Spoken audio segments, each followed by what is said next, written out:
So I've got 10:02, so I think it's time to call the meeting to order. Good morning, everybody, and welcome to the West Coast Committee meeting on Wednesday, January 20th, 2021. My name is Douglas Holmes. I'm the Chief Administrative Officer of the Alberni-Clayoquot Regional District. And as this is the first meeting of the year, we, in accordance with our procedures, we will be, I'm here to call the meeting to order because of the election of the chair. The first thing we will do is recognize and appreciate that the participants of this meeting are coming to us from the territories of the various Nuu-chah-nulth member nations, as well as I think possibly Coast Salish territories as well. And I note that our offices are, we're fortunate to have our offices located in the territory of Hoopa-Chesed and Tsachaat First Nations. So I would like to give notice to the participants of this meeting that is being recorded and live streamed on YouTube to the Regional District website. And item 2 on the agenda is the election of chairperson and vice chair for 2021. So an overview of the election process. Given the pandemic and we're doing the meeting via Zoom, we'll ask that the elected directors would, should there be a vote, to email their vote confidentially to Janice Hill, the executive assistant, at jhill@acrd.bc.ca. And Janice and I will together tabulate those, and we will not be, the only thing that we will be announcing is who the successful person is. And in this case, where we have, I think, only 4 elected directors, should it be a tie, then we would run it again, and then we have a special commemorative coin should we run into that situation again.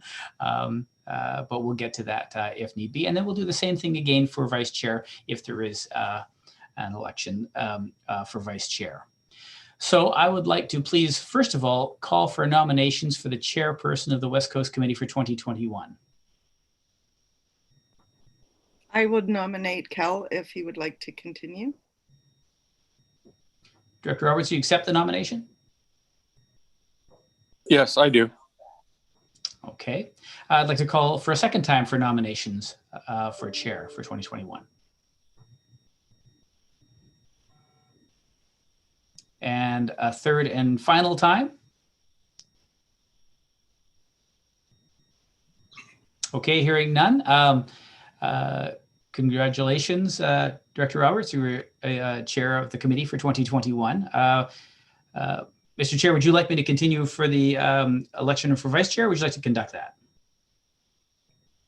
Carry on, please. Okay, very well. I would like to call for a first time, please, for nominations for the position of vice chair for 2021. I would like to nominate Director Steer. Director Steer, would you accept that nomination? Yes. Okay, thank you. Calling for a further second time nominations for vice chair, please. Is there any others? Calling a third time for nominations for the position of vice chair.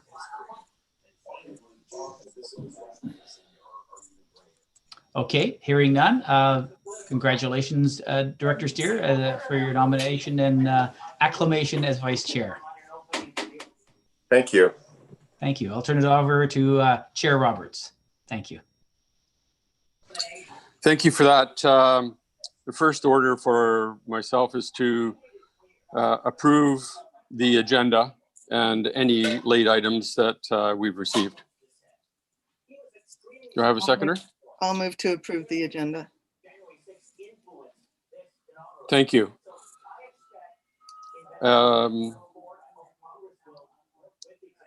And do we have a seconder on that? Director Steer, thanks very much.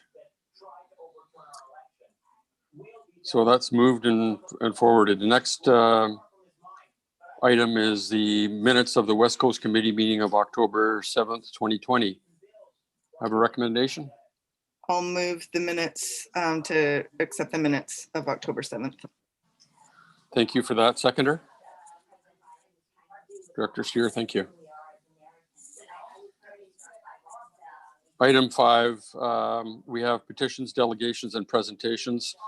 Mr. Richard Giel, Visitor Experience Production Development Officer, Pacific Rim National Park Reserve, regarding the Council Bomber Trail feasibility study.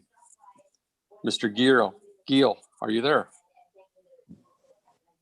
Yes, thank you very much. I am here, and I'll actually be sharing the presentation duties along with my acting superintendent, Dave Tovel. Dave, are you on the line as well? Yes, I am, Richard. Okay, perfect. So what I'll do, Dave, is I'll get the share screen up for everybody, and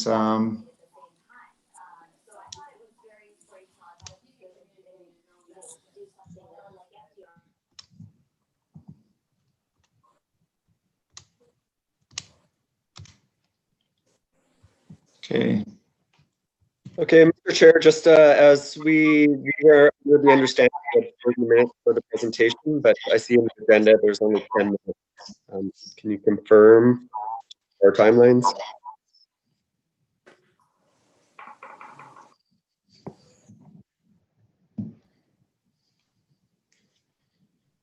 The procedures allow for 10 minutes, and if it's getting close to 10 minutes, then the chair would ask for the memberships to vote on an extension. The 10 minutes doesn't include the time for questions. Okay. And I think Parks Canada has two presentations, so we can modify the time. So, okay, as Richard is trying to get the his presentation, can you see his presentation yet? I'll start presenting. Excuse me, through the chair. Excuse me, through the chair. I'm having quite a bit of audio feedback coming through, and I'm not sure where it might be originating from. It's hard for me to hear Mr. Cowell speak.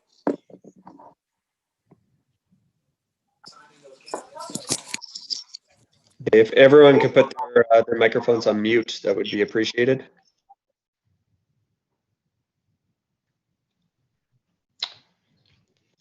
And through the chair again, can I please get confirmation that everybody can see my screen? Not yet. No.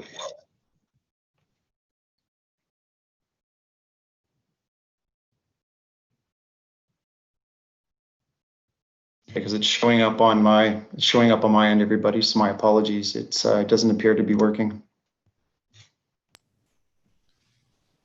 Janice, do you have to give Richard permission to share the screen? He has permission, and I did ask him to start his video, but I'm not sure why it's not working. I can try and send it to myself and see if I can get it on the screen. Yeah.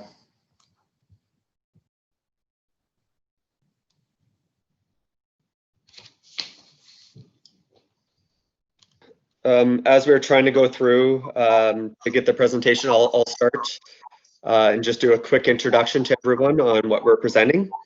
So the discussion for the next 10 minutes is about the Council Bomber Trail feasibility study within Pacific Rim National Park Reserve.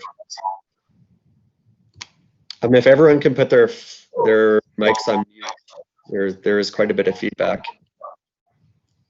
Richard, could you put yours on mute?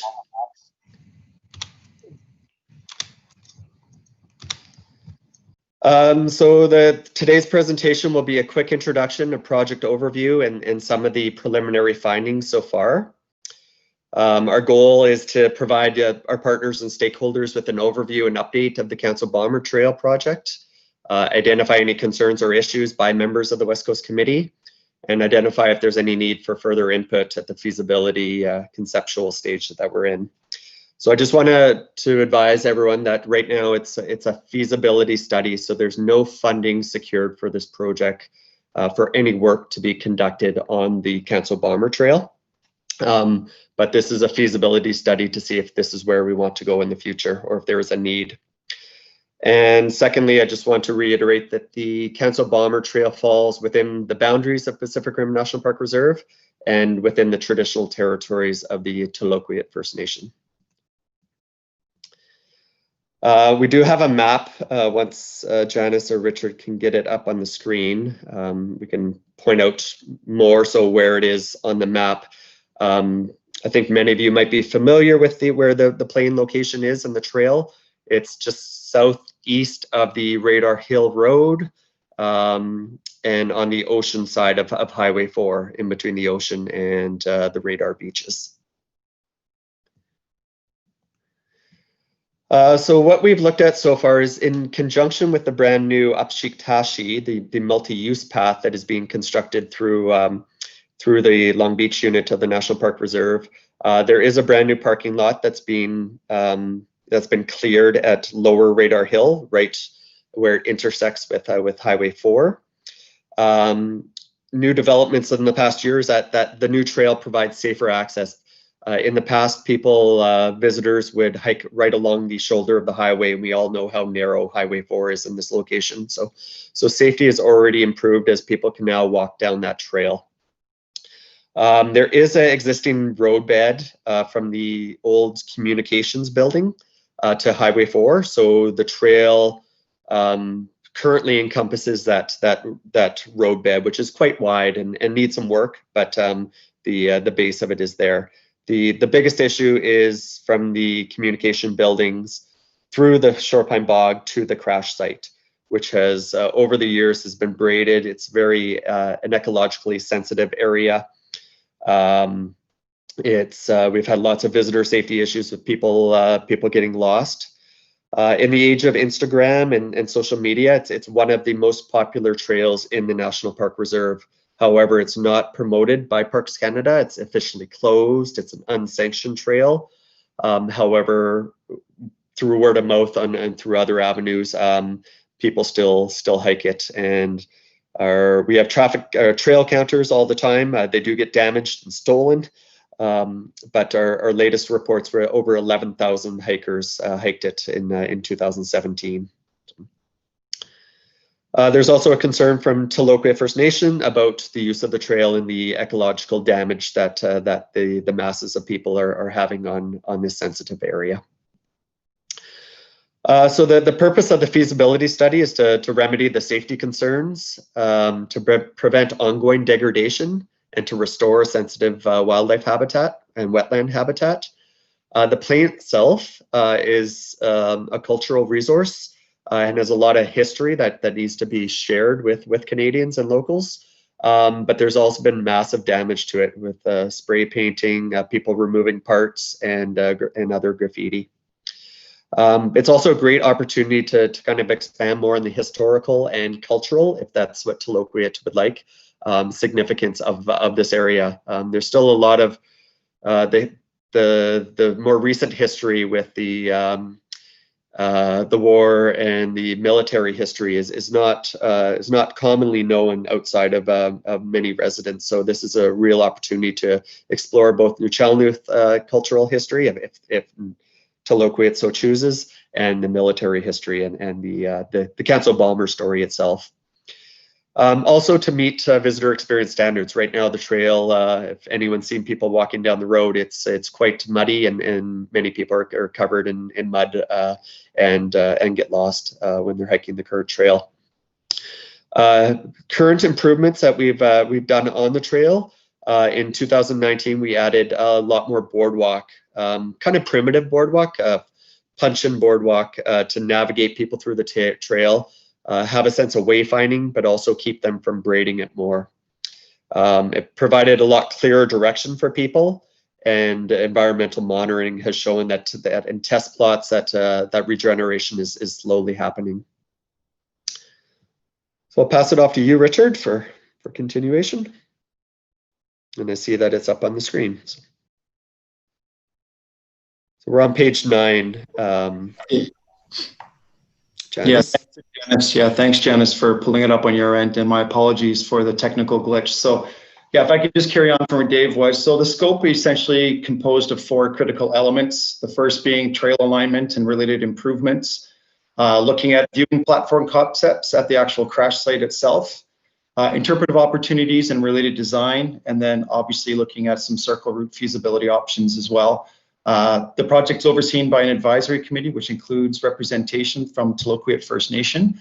Next slide, please, Janice. So the first piece is looking at the trail alignment options. Obviously, what we're looking to do is avoid the fault lines. In the red dot in the middle of the image there, that's the existing communications building. The existing trail is quite boggy, just does, basically the fastest way down, which really adds to environmental degradation. So what we're looking at is rerouting options that are a little more friendly to the topography, acknowledging that there's different ways to get down to the bog without going straight down and providing additional environmental damage. So they're proposing something called bench cut techniques, which allow for water to flow and to drain properly. And obviously the ultimate intent with some of the options that we're looking at is to minimize further environmental impact. So again, just looking at ways that we can get down from the communications building to the crash site with as little environmental damage as possible. So next slide again, please, Janice. Thank you. So the second piece related to the trails is obviously enhancing the improvements that were made in 2019, whether that's widening the existing boardwalk, whether it's upgrading to more durable composite materials or improved bracing and fastening. And you can see the two images there on the top right, the top two there. That's the current state of what it looks like. Definite improvements, but there can be definitely some standardized improvements, whether it's making it wider or making the bracing a little more secure for the long term. And then another item that the consultant is investigating is something called rock armoring, which is the bottom, just an example on the bottom there of what that could look like in between the very, very wet spots where there's an opportunity to maybe have bump outs for people to pass in between the wet and rutted areas. So again, just looking at options related to improvements in the trail corridor itself. Next slide, please. So the viewing platform, this is where, if you look at the two images there, that's sort of the current state. People are essentially just on top of the wreckage, around the wreckage, really not a lot of concern for safety at the moment, even though the trail is unsanctioned. So we're looking at providing concepts that reduce the risk, protect the environment, and more importantly, educate visitors as best we can while promoting respect. Part of the analysis being undertaken is obviously understanding how the wreckage is situated within the hillside, looking at the hillside itself. There's significant hazard trees that need to be looked at and assessed. And then there's significant erosion considerations in this area as well that we're having the consultant investigate further as part of the initial scoping. So next slide, please. So the consultants come up with a couple of different concepts related to material and design, but this is one that I'd like to just showcase to the committee. Essentially what you're looking at here is a wooden platform that's modular in nature. So essentially that if this was deemed, too excessive for the backcountry that it's found in, we can essentially remove any one of the different features within there to make it size, smaller, somewhere in between. There's the ability to kind of, take the pieces apart as we see fit, depending on what it is we're looking for. You can see the shading in the middle of the diagram. That's the current situation of the actual wreckage itself. And you can see what the consultant's trying to achieve with these different platforms to give different views of the wreckage itself, while still keeping people safe, keeping them away from the wreckage. And those little those little colored bars that you see in sort of a purple color, those are meant to be interpretive opportunities as people are at the wreckage site. So again, just looking at sort of these broad conceptual ideas of what that could look like to meet the project objectives. So they've come up with a couple of different options there that I wanted to share. Next slide, please. The next piece is related to interpretive opportunities. We've identified strategic locations that interpretation may be an opportunity to showcase. The overarching theme we're looking for is respect. Again, respect to the history of the place, respect to the natural history, and respect of the cultural history and values if Taloquiet feels that it's appropriate that we showcase some of those, some of that respect, whatever form that might take. So we've conceptually identified potential locations along the trailbed that we think might be opportunities. But again, we'll have to explore that a little further in partnership with Taloquiet. Next slide, please. And lastly, we investigated two options that looked at enhancing the visitor experience offer in particular. Circle routes tend to be a little more popular than in and outs, what they call. Linear trails to and from the location you're getting to. They looked at bench cut techniques, but following a site visit that was conducted and some ground truthing, The consultant deemed that the circle route options just not feasible due to the significant environmental constraints found in that area, in particular watercourse drainage and significant old growth forest stands. So unfortunately, we weren't able to move forward with the circle route. So we'll have to adapt moving forward in the future with the linear route in and out of this thing, whether it be enhancing the trail, making it wider, but other options will have to be explored. And last slide, I believe. Yeah, so next steps again, we have our consultants compiling their final report due to us by end of February. Continue to work with Taloquit First Nation on the options that we're exploring. Further stakeholder engagement based on maybe this conversation as a first starting point, if there's a need at this point, to reach out to our neighboring communities and others to see if there's engagement needed at this point. And then further concept development and further engagement. But again, as Dave mentioned at the top of the presentation, there's no funding in place at this point, but just wanted to make the members of this committee aware that that may be an opportunity moving forward. And last slide, please, Janice. And that's essentially the presentation. I'd like to open it up to committee members now for any questions or comments you might have at this time to moving forward. And a final thank you to Janice for helping me with that the technical glitch. So my thanks to you.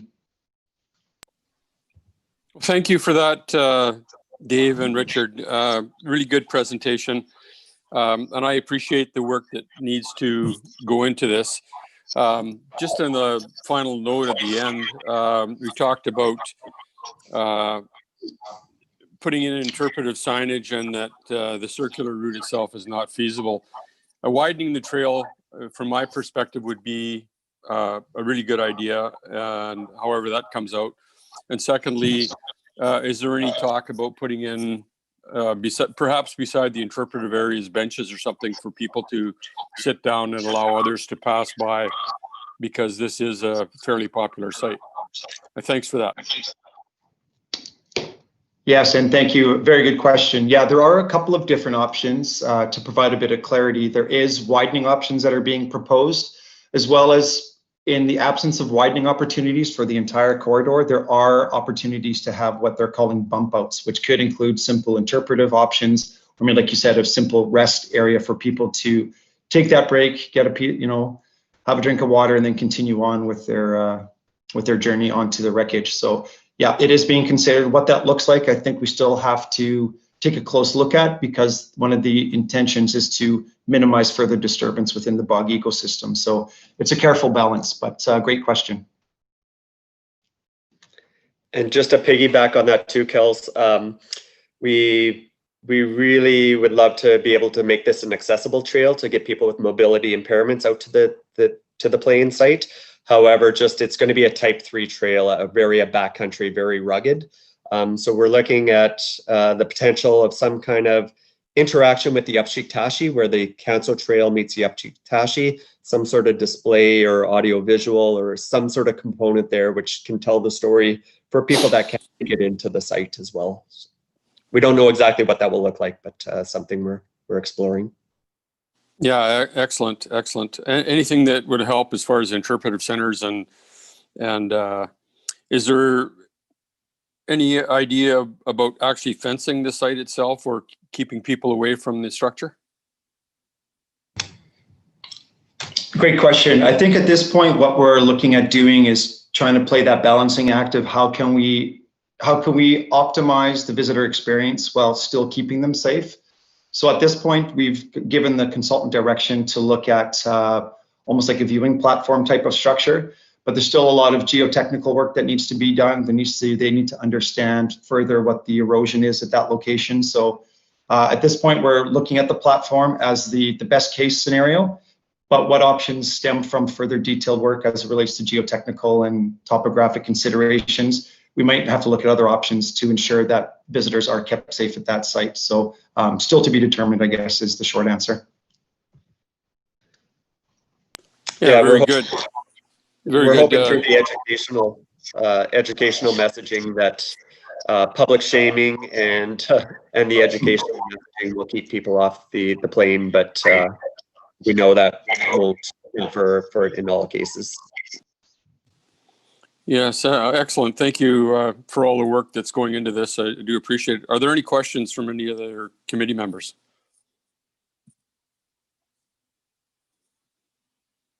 Hearing none. Kel, Thank you for that. Go Kel, ahead. maybe you can't see on the screen. Both Director Steer and Director Cole have questions.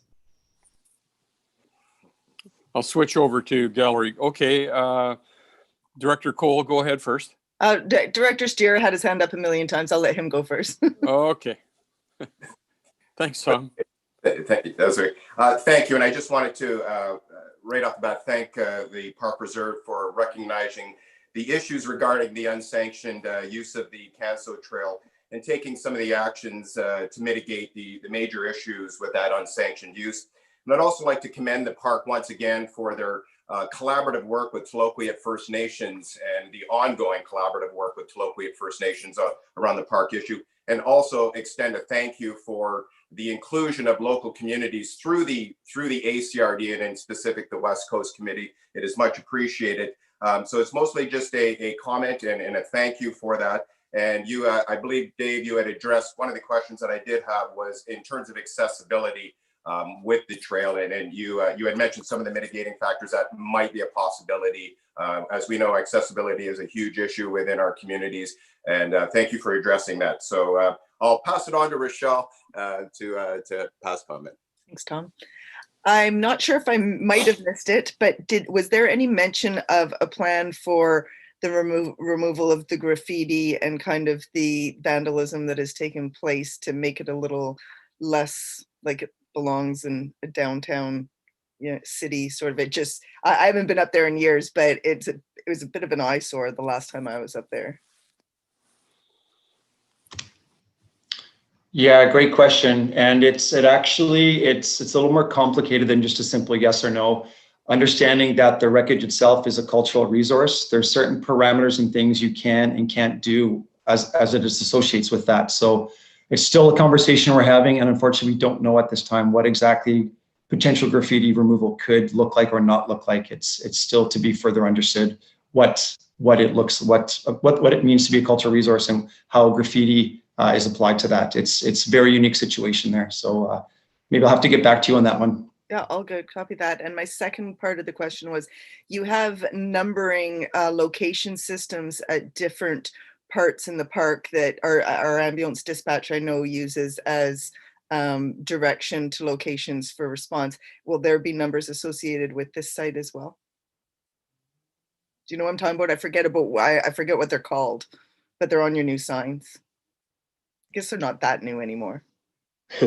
Yes, they will be incorporated, Rachelle. With the current Coast Smart signs, all have the specific location identifiers. So. Awesome. Thank you. Very good. Go ahead, Dave. Just to follow up to Rachelle on the vandalism, it's a known phenomenon that vandalism encourages other vandalism and graffiti encourages other graffiti. So we do want to tackle that within the regulations of the cultural artifact itself. Very good. Thank you. Thank you to both of you. And we look forward to hearing any updates that do come through. Thanks, Richard, and thank you, Dave. And I don't know if it's congratulations or not as the acting superintendent, but carry on with the great work that has led us to this point so far. Anyway, I don't know if there's any other questions. Otherwise, we'll carry on. Thank you, gentlemen. I do appreciate it. Thank you very much for the opportunity to present. You're welcome. Thank you. Thank you. The next agenda item is the request for decisions and bylaws, and the Alberni-Clayoquot Regional District on December the 9th, I believe, completed our draft strategic plan. Is there anybody that would like to present on that, Douglas? Mr. Chair, if I could just to confirm, was the update on the Pacific Rim National Park Reserve, is that a separate presentation, Dave? It was a separate presentation just to give you all an update, but if we took up quite a bit of time, so we can pass that to the next meeting if you like, or if you wanted me to talk for 2 or 3 minutes, I can give you a quick update as well. It's the board's choice. Mr. Chair. I'm fine with that. Please carry on, Dave. Okay, so just a quick update for the West Coast Committee. The Upshiktashi, the multi-use pathway, I think most of you have seen, and there was an update in the last meeting, but it's 95% completed. It's paved.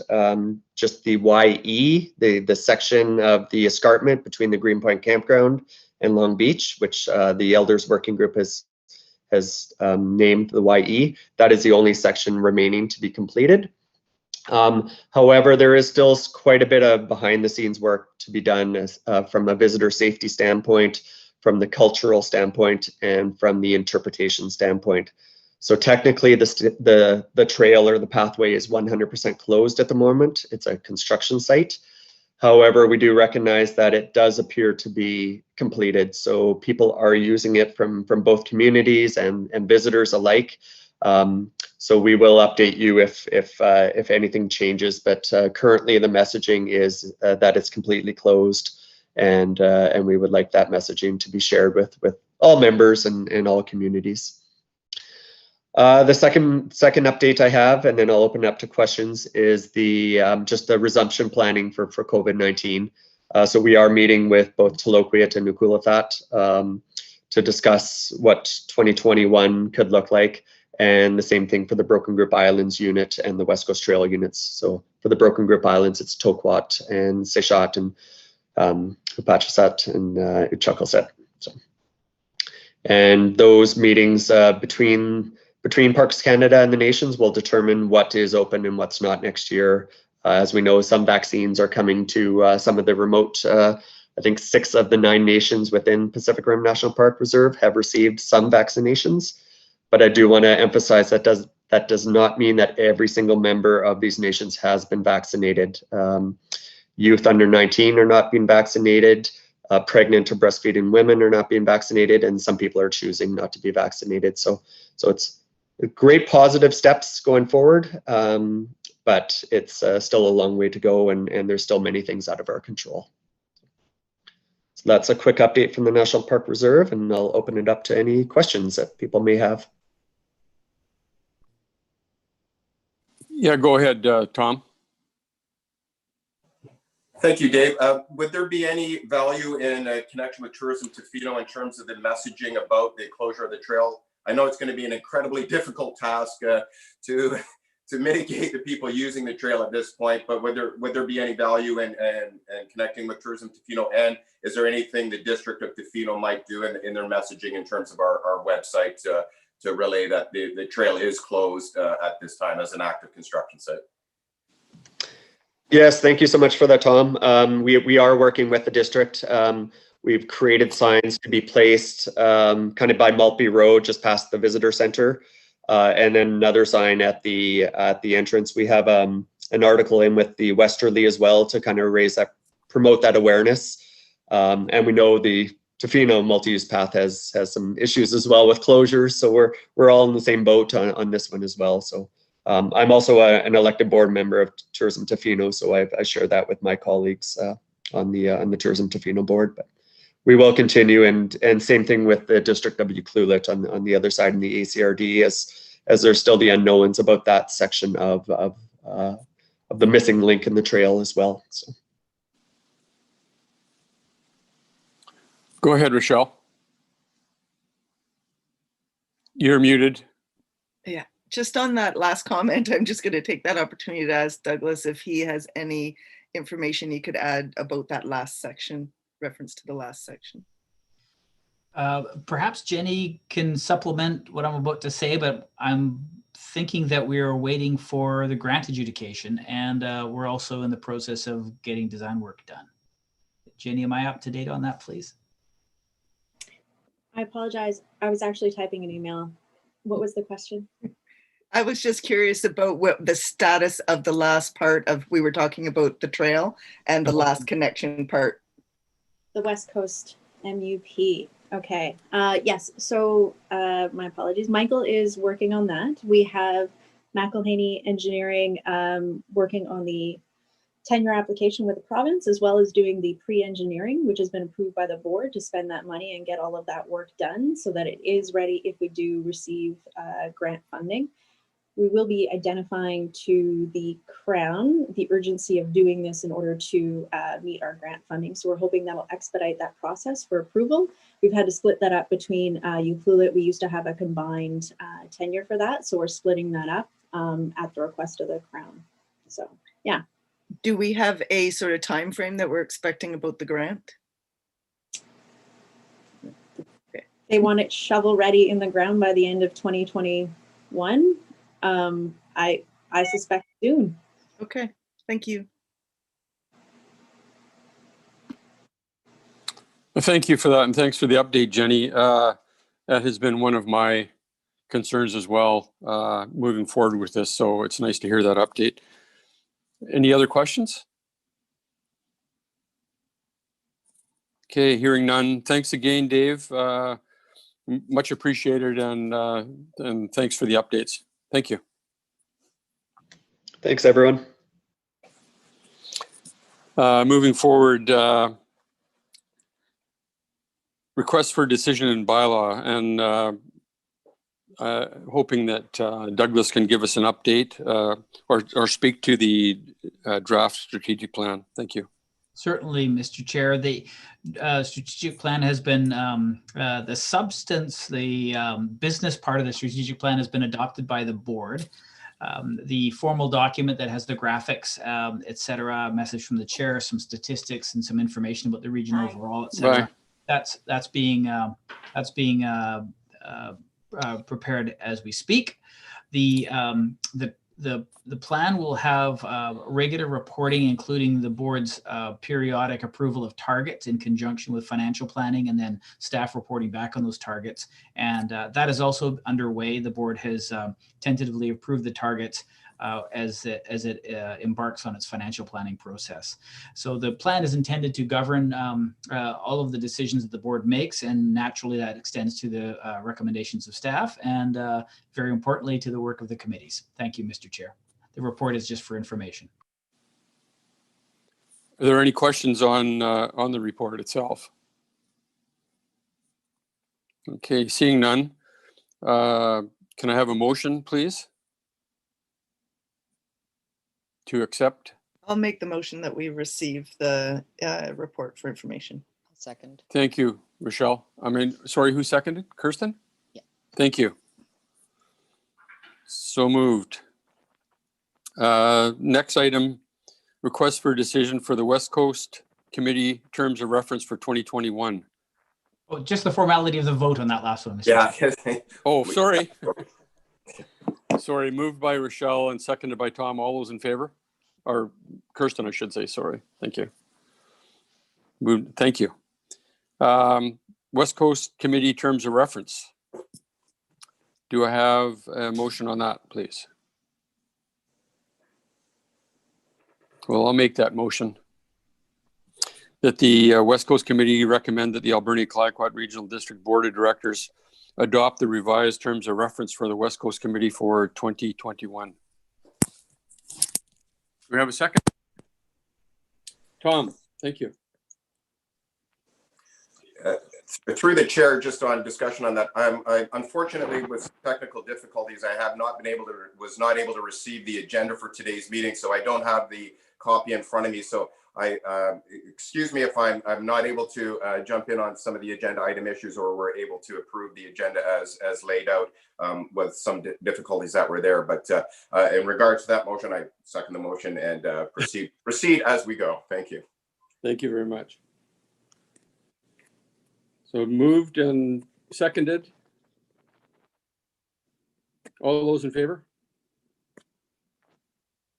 Thank you.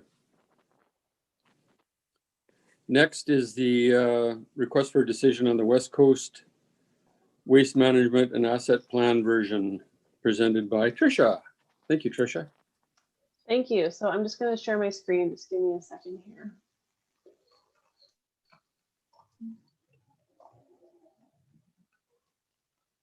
Oh, can you see my presentation or can you see my notes? Looks like we've got the presentation. Okay. Okay, so thank you and good morning, everybody.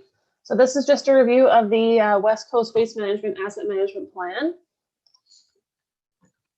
And I'm just gonna, sorry, just 1 second.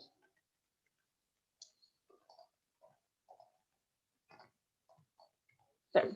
Okay, so as with all asset management plans completed by the ECRD, this plan follows the Asset Management BC framework for sustainable service delivery.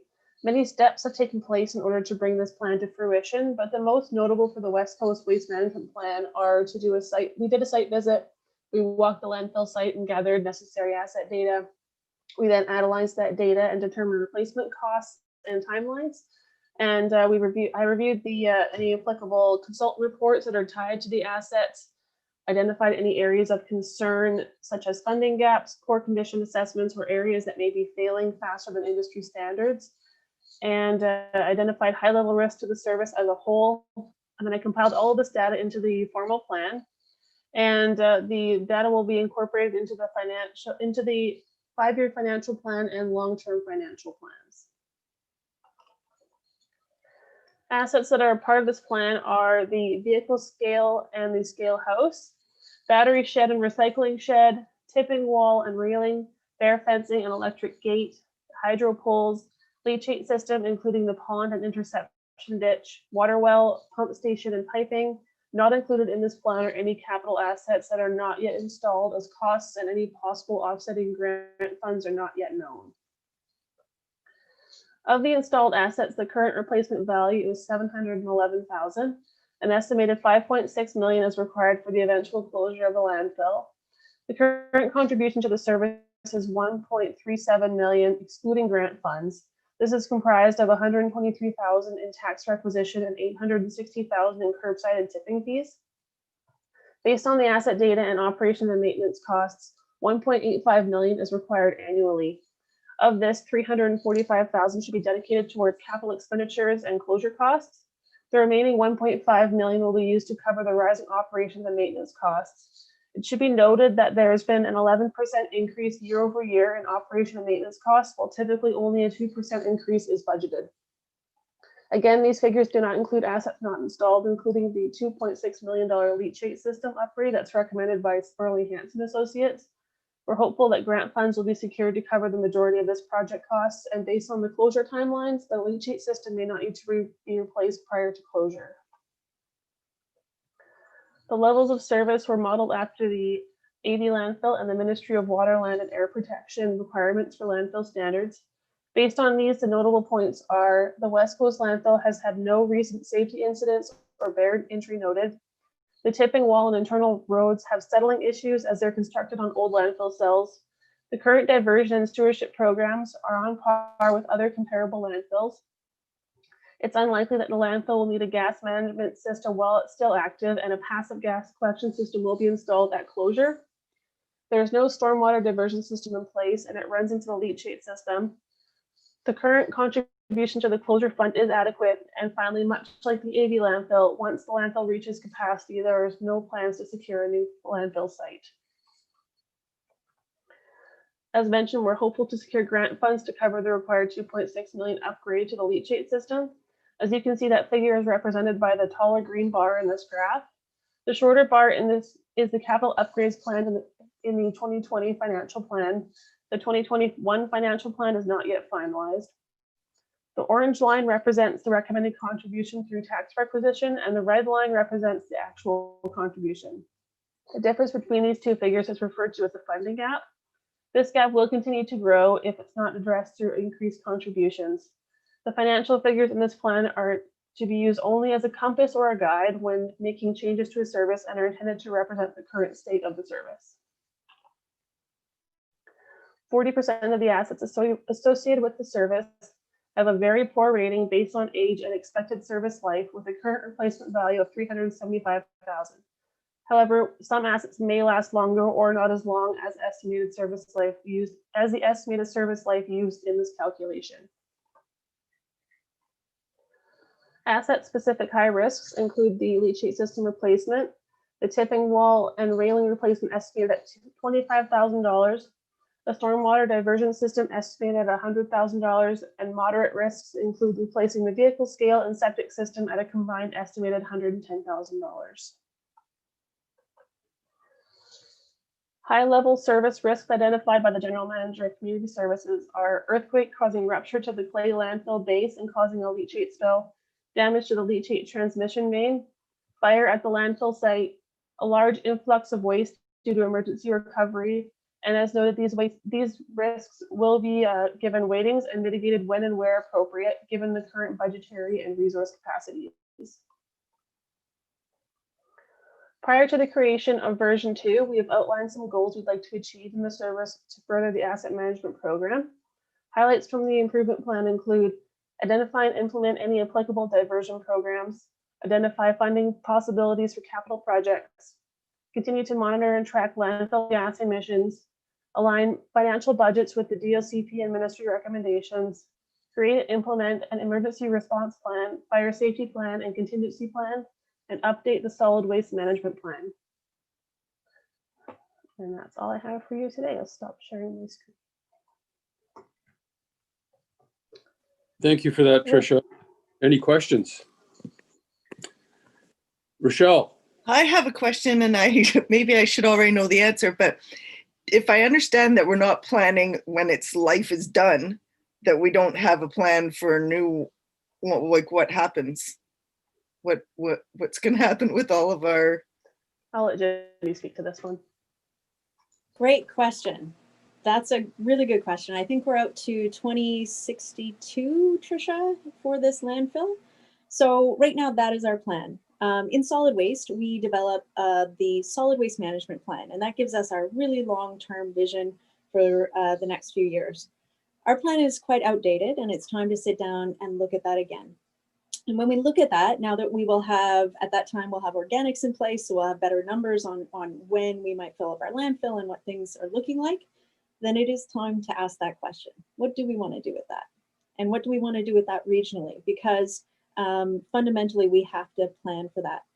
I will say that there is additional space at the West Coast landfill, but formally, we have to get approval from the ministry for what we want to build, right? So we have a sort of a finished landfill site that has to be approved, and we stick to that until we have ministry approval.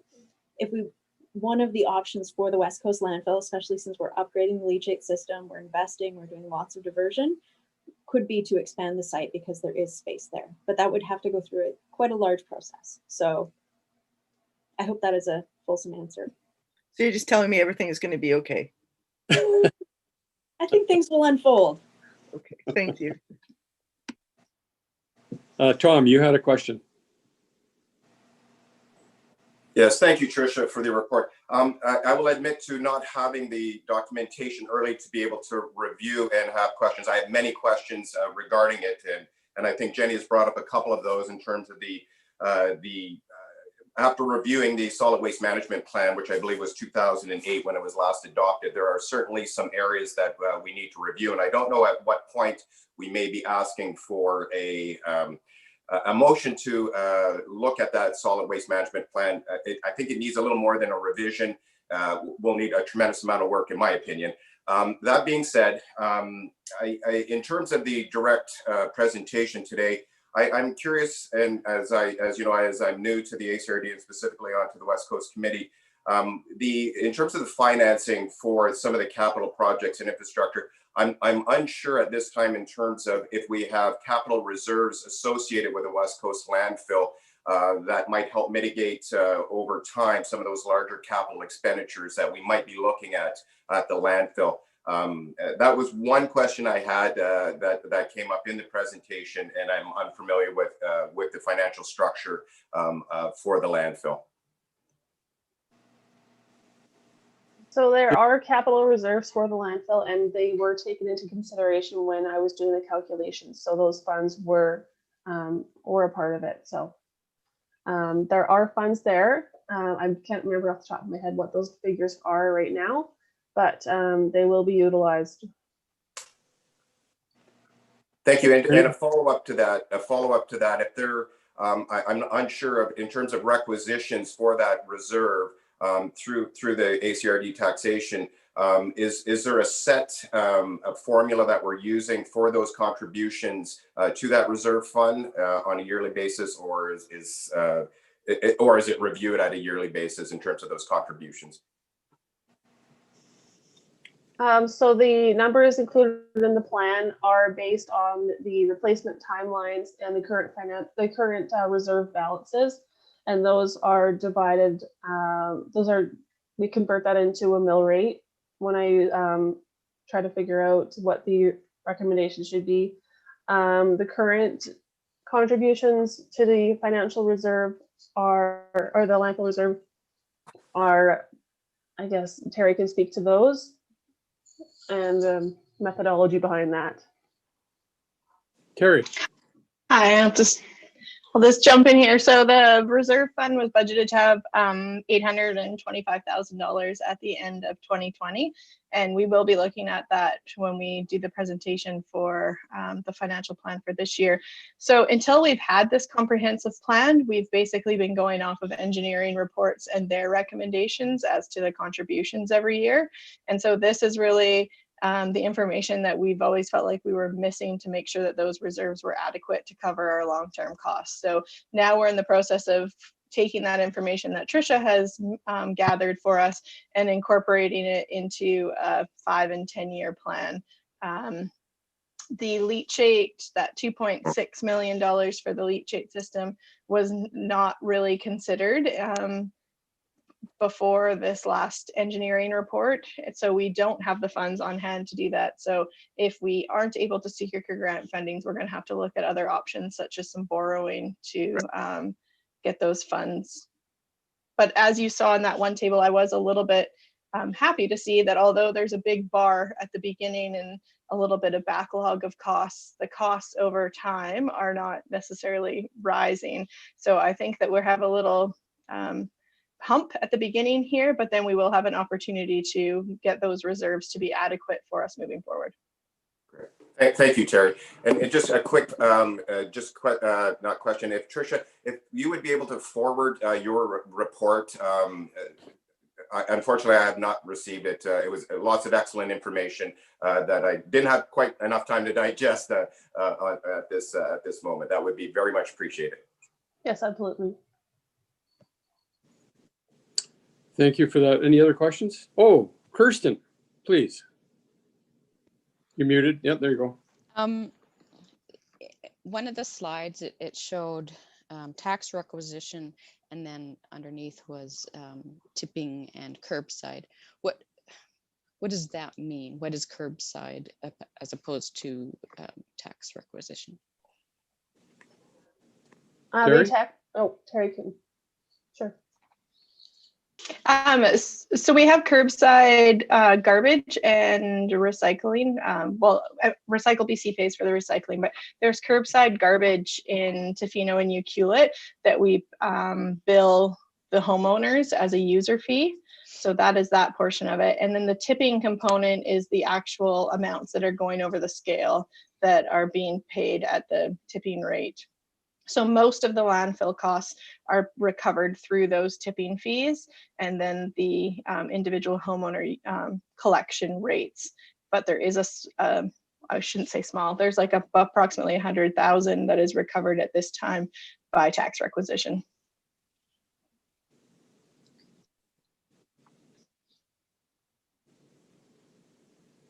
Any other questions? Rachelle? Sorry, I don't want to get into the weeds on this, but just so I understand that a little bit more clearly, the bill that we pay at my house for the garbage to go away in front, when that garbage gets to the landfill, that's not then being charged a tipping. The tipping at the landfill is all the other stuff that doesn't come from the front of my yard. Is that correct?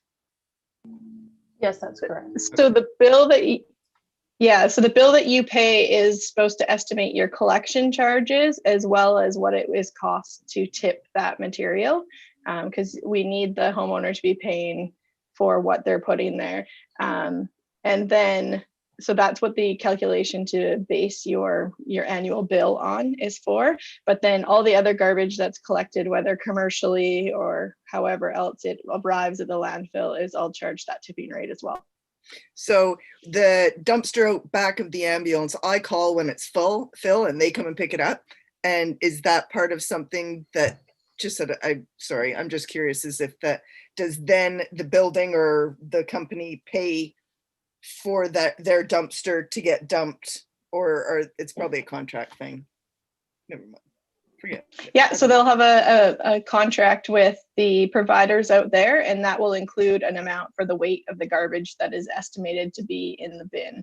And the contractor itself will pay the actual costs of the tipping, but I'm going to guess that the BC Ambulance Service pays on a per pickup amount. Copy that. Thank you. Any other questions? Seeing none, thank you very much for that, Trisha. Great presentation, and I think Tom will be looking forward to receiving a copy of that report. Much appreciated. So I would like a motion, please, if anybody would like to move it. Don't see any hands. Oops. Tom. Motion to receive report. Thank you. That the West Coast Committee recommend the Alberni-Clayoquot District Board of Directors adopt the West Coast Management Asset Management Plan version 1. Seconder? Second. Thank you, Kirsten. All those in favor? Moved and carried. Thank you very much. Moving along to reports. The first report is the West Coast Transit Service. Mr. Holmes is going to give us a verbal on that, I understand. Thank you, Mr. Chair. I've actually asked Jenny to do a verbal report on 7A and 7B. Thank you very much. If I may, we're moving from transit to garbage. Are you okay with that, Jenny? Thank you, Mr. Chair. Two of my favorite subjects, really. An update on the transit service. So we have been very lucky to have Rob Williams help us out on a contract basis. So he's going to continue to support the West Coast Transit Project moving forward until we can staff up with enough resources to continue to manage that in-house, which is amazing. So I had an update with Rob last week, and they had a meeting on Tuesday with the key partners and BC Transit to discuss and sort of see where things are at. The next step, BC Transit is going to be going out to request an expression of interest. And in that expression of interest, they're hoping to determine if there's going to be capacity on the West Coast to operate and maintain the larger size bus. So from their current research, they don't think that there's anything that exists that would allow for the large bus maintenance, just because of the facilities that are currently available. There is potential for the ones that are a little bit smaller, the lighter and mid-range buses. So the expression of interest is going to be worded in such a way to determine who is available, who might be interested, and then what different options they might provide for the different size of buses. That's going to make a big difference with the type of service that the details, so the technical side of the service and how that's sort of unfolds. So that's the next key step. And I think that's going to happen relatively quickly within the next couple of weeks. So expect to see an expression of interest around. And then moving forward, they're looking to have more regular meetings with the stakeholders just to keep everyone up to date on what's going on. And that is, I believe, more at a staff level. So.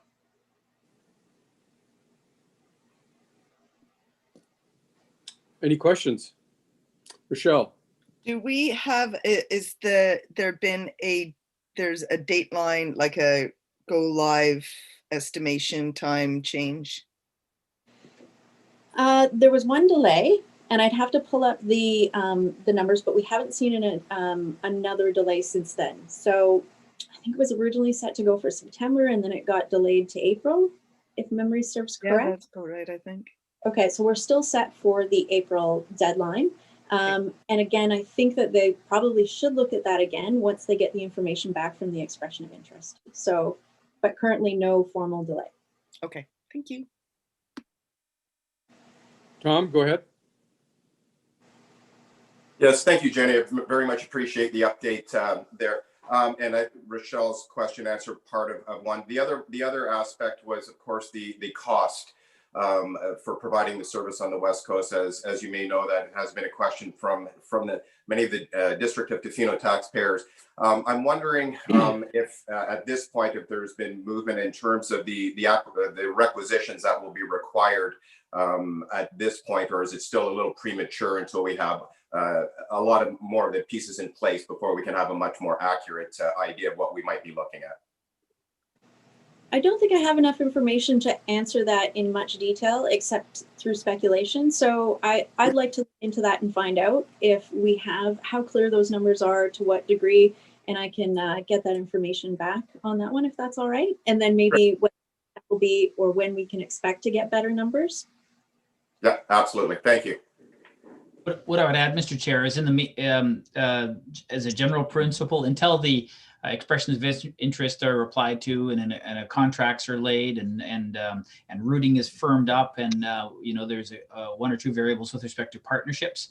Until those things are nailed down, then the exact financial picture will still be pretty conceptual. While the routes have virtually been laid out, there's nothing really succinct yet as to the total number of routes and the timing. And I guess once this expression of interest is let, then we'll hopefully see something closer in the future. And I would suspect that it's going to be going out into 2022 at any rate at this point. Any other questions? Jenny, you good? Okay, thank you.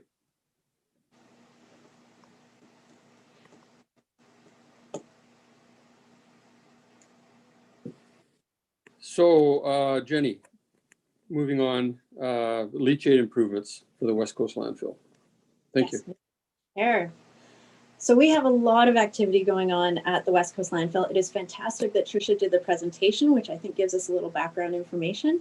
I'll speak about the leachate, but then I might as well talk about everything that's going on. Unfortunately, we're not quite, I would have loved to give you a ton of reports, but we're just a little short. So expect a lot of reports on solid waste at the March meeting. But I will tell you where we're at right now. So as part of the organics diversion grant for the regional district, we are working on stage 1, which is the city of Port Alberni, but we have to be doing the foundation work for the West Coast. So we're developing the RFP to basically build the organics facility at the West Coast landfill. And in that, we're going to be looking at tipping area upgrades. And so we should be hopefully issuing the RFP at the end of next week, I'm hoping. And that RFP will be to get an engineering company to come in and work with us to basically design all of that work. Once the design is complete, then we will issue a tender to have a construction company come in and build that facility and do the upgrades. And that should be done by spring 2022. So we're just over a year away, which is why we really have to get going on that. And then the other project that we're working on as far as major upgrades is the leachate. So we, as a bit of a background, we did an economic analysis of the West Coast landfill because there's serious environmental concerns with the current leachate system. And we have lots of overflow. It's possibly not adequately treating it. And so should we close this landfill down, or should we invest and bring it up to where it should be? The analysis said, by all means, it is going to be much more cost effective and environmentally responsible to run the landfill, but just do it properly. So we have started the process of conceptual design. We have an engineering firm that has done the site visit and put together a preliminary draft that I've seen, which is looking very good. So in there, we are going to take our existing lagoon and we're going to add more. We'll have a primary settling. We'll have the existing lagoon. We're going to expand on that. And then we're going to have a nitrification center. It will then go to a wetland and get some polishing, and potentially that water will be, I wouldn't say drinkable, but it should be as good or better than the water in the stream, which will be our endpoint that we'll be putting the water back into. That cost range is very expensive, about 2.6 million. So once we have the conceptual design together, then we can start looking at how do we fund that. That's going to be the next step. Once we determine how we fund it, then we will go forward with the design and construction. And I think that we should be on par for 2023 to have that completed. We're hoping. Maybe ambitious, we don't know. So the nice thing about things unfolding as they have is that we definitely do need to update our solid waste management plan. However, when it was created, the key recommendation in there was to implement organics diversion. And that is what we are finally doing. And I think it's going to make a big difference. And once we have that in place, and we're getting much better at meeting our diversion targets, because we're quite a long ways away from our goal of 50%. And once we have organics in place and it's operating, we'll get a much better idea of how good we are doing at diversion. Then we can look at our solid waste as a whole, look at what our targets, objectives, the bigger picture is. Doing a solid waste management plan update is a big process. It takes about a year. We have to involve a lot of the public. It's a fantastic process. So we really do have that project on the books, but it will be starting in after we're done the organics diversion implementation for Alberta Valley and the West Coast. And then that's our next big one to tackle. And then that should set sort of the path moving forward. We also are going to be meeting with periodically, twice a year, sometimes more. We meet on a staff level with the district representatives, First Nation representatives, the park, and we talk about the solid waste stuff. So next week we're meeting to talk about a lot of lovely issues. And that's one way that we try to keep in touch with things that are going on the West Coast and how we're moving along and communicate out. So I think that's solid waste on the West Coast. Thank you, Jenny, for that. Questions? Tom. Thank you, Jenny. You're going to have to get used to in the immediacy of asking a lot of questions as I'm coming up to speed on many of these. And I do have some background on some of it. And it is one of my favorite topics, as the District of Tofino Council and staff are well aware. It's one of my favorites. But in terms of the leachate, and that's wonderful news. And I've been a part of that, a little bit of that process. And I know it had been identified many, many years ago. And, you know, we are now moving forward. Understanding the pace of how these things operate, but that is excellent news. And in terms of the funding sources that we're looking at, and I know that it's a little premature, but I'm just curious as to I know the environment right now in terms of granting for these types of projects is a fairly robust. We do have at the provincial level, we do have ears that are very close to this part of the region. And I'm just curious if there's anything been identified at this time in the early stages, or what it might look like for tax requisitions, potential tax requisitions, and also, and I'm unsure of this end, if there are reserves that are available to implement part of this process. Excellent question. So as far as financing goes, we have a few options. Assuming it's $2.4 million, we do not have that money in the bank. So we are going to try to identify any grants. We did have this discussion when we were doing our first review of the conceptual design plan, and they're writing it so that it will be submittable to a grant. If anything comes available, we will throw it in. However, right now there is nothing that we see that would allow us to apply for this. But it's good timing. There's going to be a lot of grants opening up, so we may. It is one of those things that it doesn't matter if we get grant funding or not, we need to do this. It is one of those things. So I always think of it as a new roof or anything else. We will mortgage it. And that means that our payments are relatively small for a very long period of time. And we have the ability to do that. We also, when it comes to solid waste, if it is identified as a project in our solid waste management plan, we don't necessarily have to go to the electorate to get approval for funding because it is a requirement. So once we have the conceptual design in hand, that's going to be a discussion with our ministry. There is the glitch that our solid waste management plan is technically out of date. And I'm not sure exactly how robust the language is in there that would support this. So once we have the details, we'll find out. And that would be the preferred avenue of funding, is to go under the ministerial authority to just borrow. Yeah, thank you. And regarding the borrowing, I know, and that was one of the questions in terms of going out to borrow for this. And in some of the processes, we do need to go to the electorate to approve that borrowing, and sometimes it can be a little problematic when we borrow and not consult with the community on that process in terms of an alternative approval process. So thank you for giving me that update.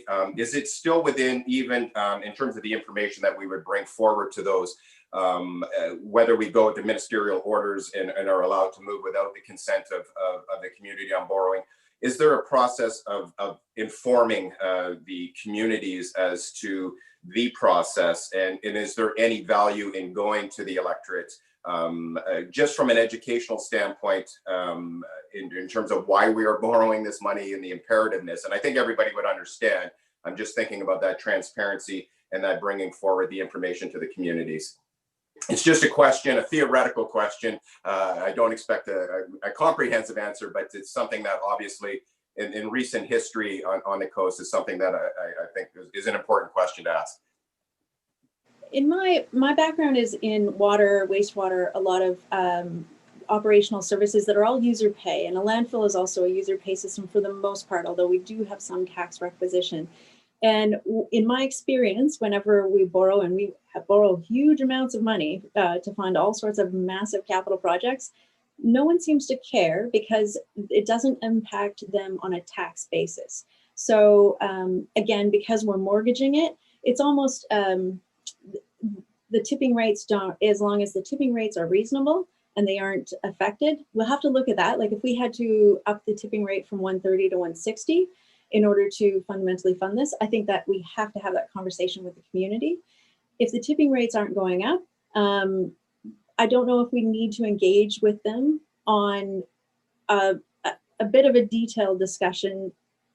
I enjoy talking with them about solid waste, and I love communicating, and I do love engagement, but I do pick my communications and energies on those because it is so intense. Yeah, thank you. I appreciate that and that explanation, and I would concur with you. But just it's good to get it out. Thank you. Yeah, thank you for that. Thanks for the questions, Tom, and thank you for the presentation, Jenny.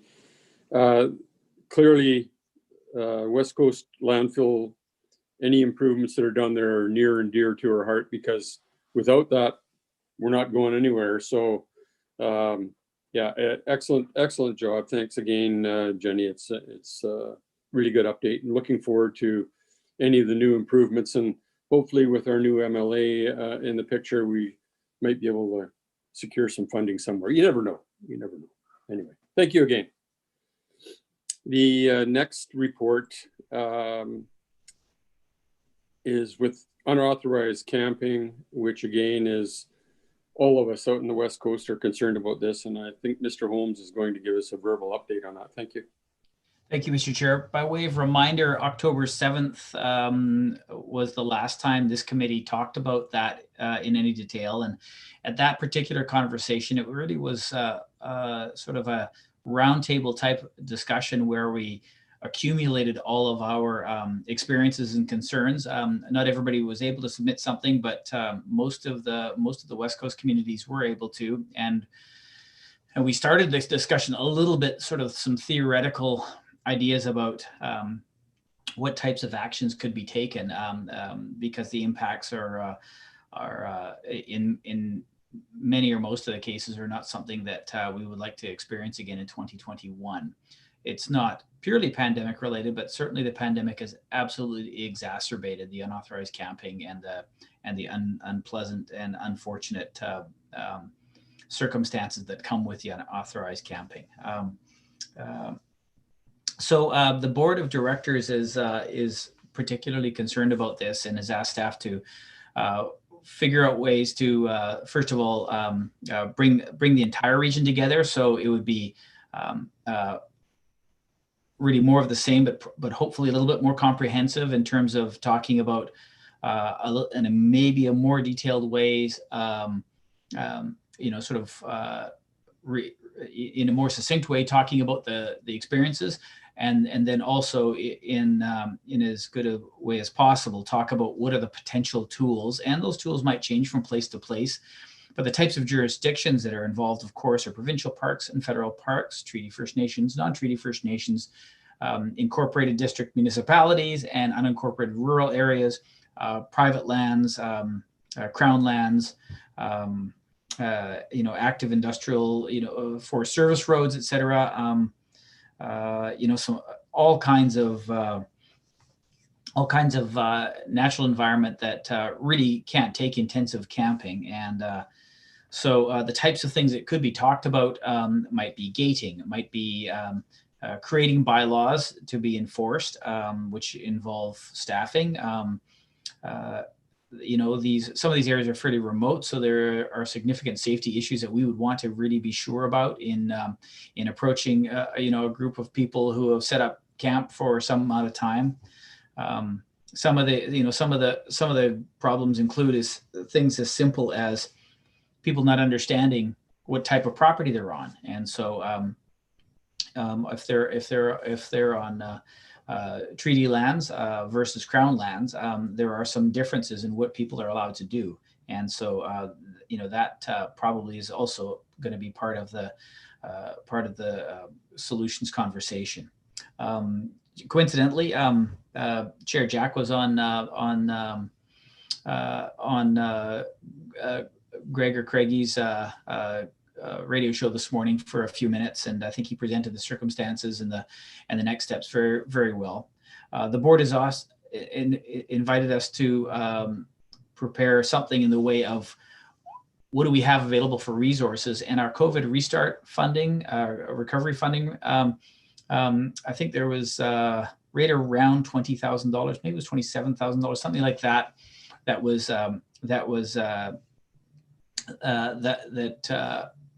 didn't have a use that identified by the board, and that was preferred to this, and so we will be considering that as well.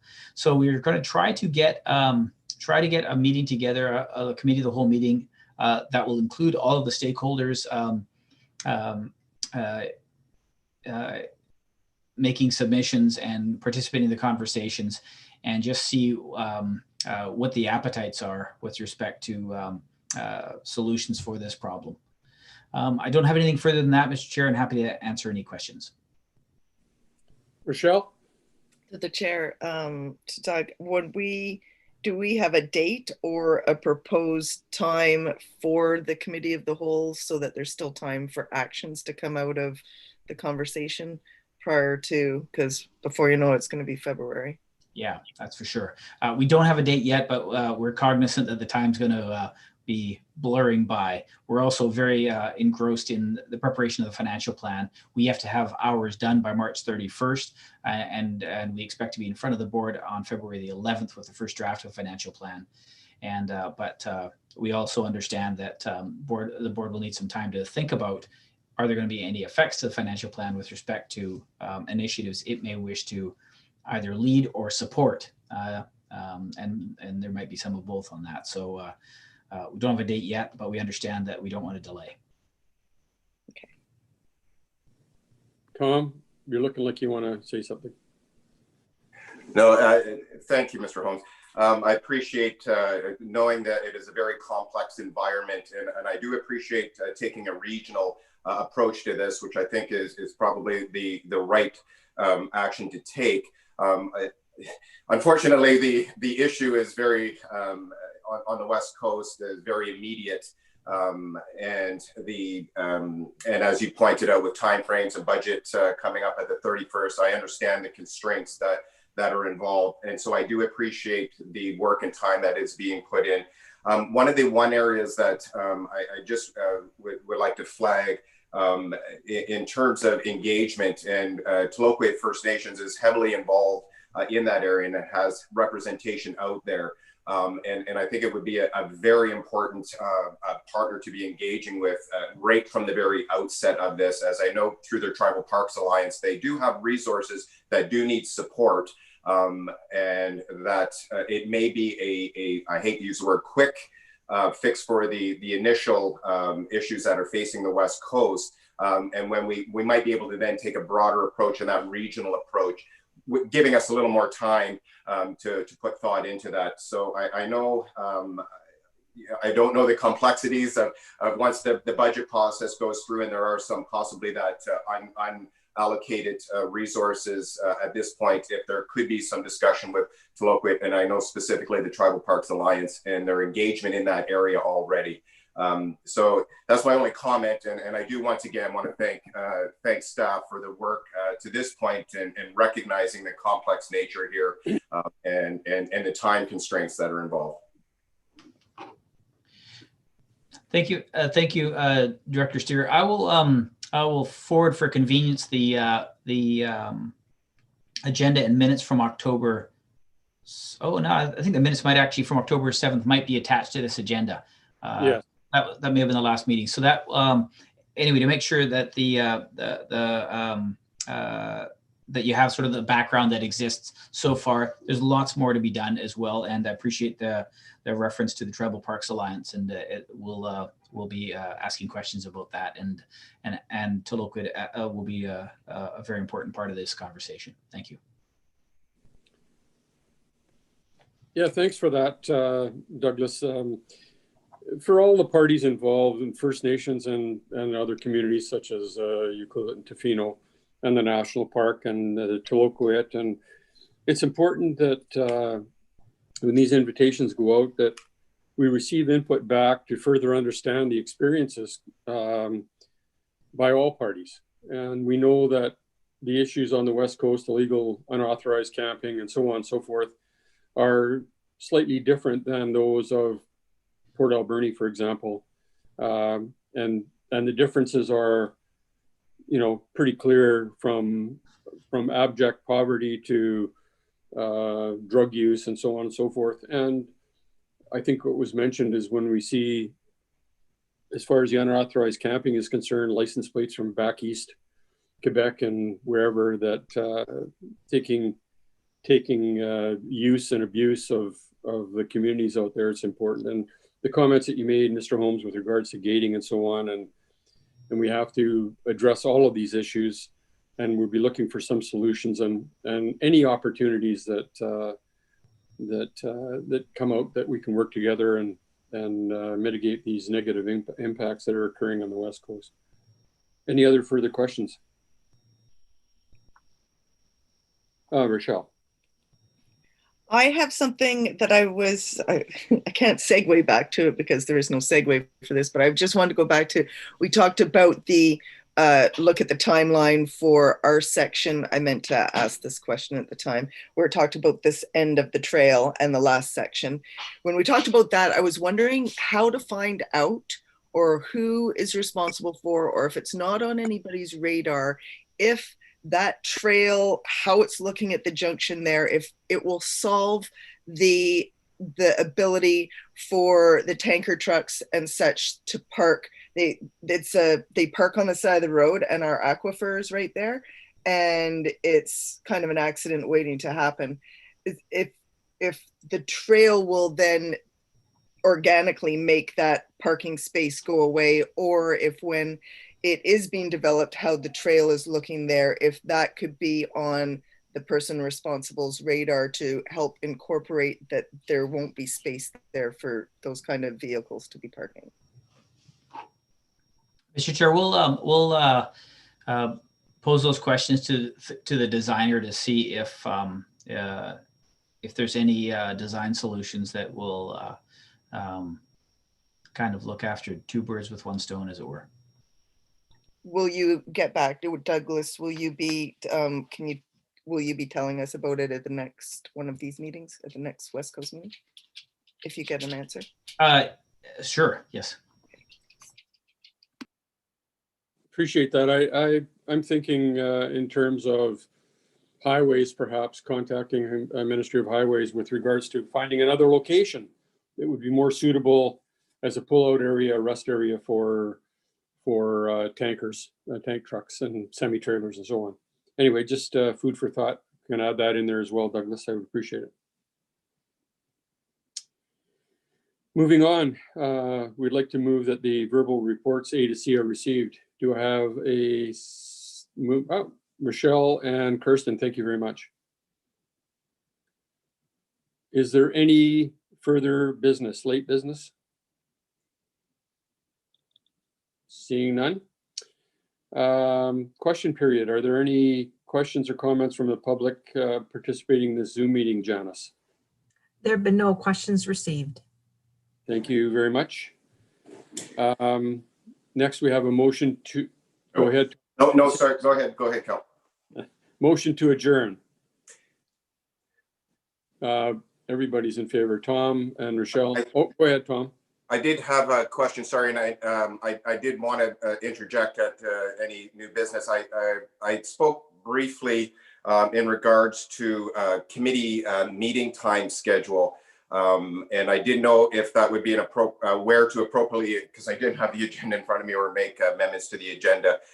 If when might be an appropriate time, if this would be the venue, or if there might be an appropriate time to have that discussion about timing for meetings, where that might be able to fit in, if this is the appropriate time, or if that can be something done outside of committee. Douglas. Well, Mr. Chair, sometimes the meetings are in the mornings at 10 a.m. as this one is. Sometimes they're 1:30 in the afternoon. And if the committee has a preference to let us know, and then we could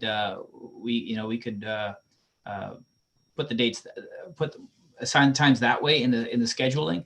Where it becomes difficult is periodically there are two committee meetings on the same day, but that's usually electoral area directors committee meeting, followed by an Alberni Valley and Bamfield committee meeting, and which doesn't affect this one necessarily. But if there's a preference of this committee to be at the 1:30 slot instead, we just need to hear that. Go ahead, Tom. Yeah, and I don't know, Mr. Holmes, if in terms of the timing, one of the issues that is presented, unfortunately for me, is that with my day job, I don't have the luxury sometimes of being able to be midday. So at 4 o'clock at that time, I then carry a pager and I'm not required to be at station. So if there is a possibility to amend times, and I recognize staff time and in their work days as well, but if there would be the ability to amend a time to after 4 p.m., 4:15, or it could be starting right at 4, that would be a preference of myself. And I know I'm one of only several in this meeting, but I would like some, if possible, feedback from the other committee members, if that would be appropriate for them as well. And I would defer to the majority of the committee if in fact that would not be able to be accommodated. Very well. We'll take that into consideration, Douglas. Yeah, there's some interesting comments there. I think with regards to staff times too, if it happens to work out that we have meetings during the day, I don't think anybody wants to, even with our regular board meetings, sometimes it appears that they carry on well into the evening, or not too late, but enough that people are pretty tired of it as well. So we'll take that into consideration, Tom. I do appreciate that. Thank you. Any other comments? Hearing none. Motion to adjourn. Move adjournment. Thank you, Tom and Rachelle. And have a good day, and talk to you next time. Thank you. Keep well, everyone. Thank you. Absolutely. Thanks. Cheers.